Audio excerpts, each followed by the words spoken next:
كانوا حيفضحوكم، كانوا حيقولوا أنا اللي منعت البنات المشاركات بكنز 4، إكرام وسلسبيل وهاجر. أنا اللي منعتهم عشان يحكوا تجربتهم الزفت اللي كانت في قناة طيور جنة وفي برنامج كنز. كنا نصور يمكن 3 برايمات باليوم.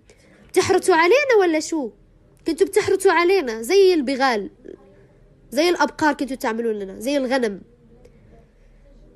أكون أنا مش محجبة وإنسانة خلوقة ومؤدبة وبنت أصل، وإنت تعرف إني أنا بنت أصل وإنسانة خلوقة وإنسانة مؤدبة، وهذه شهادة الكل اللي أنا تعاملت معهم بالقناة، وأخلاقي وتربيتي ما يسمح لي إني أتكلم بأعراض الناس، لأني مع إني أنا أعرف أسرار وأعرف كتير أشياء ممكن أقولها، بس أخلاقي ما تسمح لي إني أعمل هالشي. وأكون مش محجبة وموديل وعلى العلن أحسن ما أكون محجبة وأعمل فيها إني والله لا لا لا تكذب، لا لا، أحسن ما أكون وحدة بتلبس اللباس الشرعي وبتفضح أعراض بنات الناس وتفتح عليهم الباب وهم عم يغيروا ملابسهم.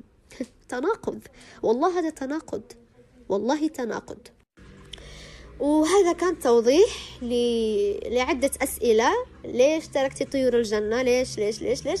خلاص أنا حطيت كل الدلائل، ولسه دلائل وتوضيحات هحطها بس يوصلوني، أوكي، من عند ناس اللي تعاملت معاهم.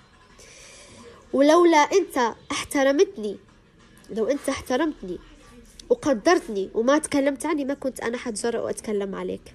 بس خلاص، مستحيل تكذب على الحيين، اكذب على الميتين بس ما تكذب على الحيين. وحسبنا الله ونعم الوكيل.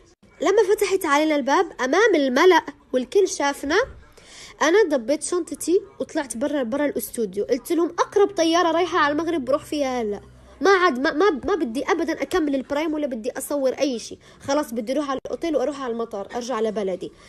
وبعدين لما طلعت أنا برا الاستوديو إجا لعندي بدون ما أسميهم الأستاذ إبراهيم السلاوي، أمينة شو صار، خبرتهم شو صار، وإجا أستاذ خالد مقداد وبوس راسي أمام الجمهور واعتذر لي، قال لي أمينة بليز صوري البرايم وبعدين بنتكلم. وصورت البرايم، عملت على وجهه وصورت البرايم، لأنه هذا احتقار، هذا احتقار، عيب والله عيب. حسبي الله ونعم الوكيل مرة ثانية. ولما فتحت علينا الباب أنا والبنات ضلت أصرخ وابكي، لا سكري الباب. وكانت معاها وحدة اسمها ريم، صديقتها الروح صديقتها مقربة لها. وين ما راحوا المغربيات بتضلها وراهم. هذا كلها نقص في ثقة في النفس، عيب، ما يصير، عيب والله عيب. والله اللي بيفضح أعراض الناس ربي بيفضح عرضه، أوكي، وحسبي الله ونعم الوكيل.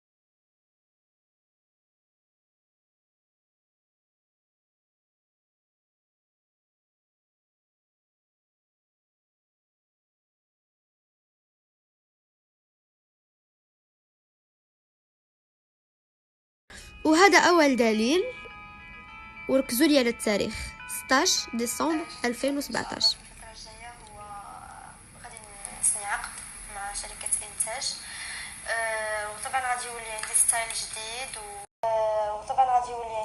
جديد وغادي نبقى في نفس المجال ديالي، انما الستيل غادي يتبدل غير الستيل اللي كانوا كيشوفوني فيه الجمهور في قناة طيور الجنة. هل انتهى عقدك مع قناة طيور الجنة؟ صور قديم يعني من 2015 2013 2014. وكيف ما كتشوفوا 9 يناير 2018 وأنا لسه محافظة على حجابي الكامل، ولسه أي جديد نزل على قناة طيور الجنة يا أستاذ الكريم. وحتى أنا ما أعلنت انفصالي أبدا على قناة طيور الجنة عشان جمهوري ما يهرب من القناة. أنا حخليكم مع المقطع. قلتهم لي كنرجع كيعوضوا لي كاع الدروس اللي فاتوني.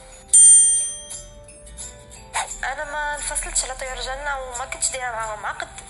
انا القناه كانوا متبنيين الموهبه ديالي، و يعني بغيت انا يكون عندي ستايل ديالي بوحدو، وان شاء الله قريبا غادي يكون عندي جديد من غير قناه طيور الجنه. اها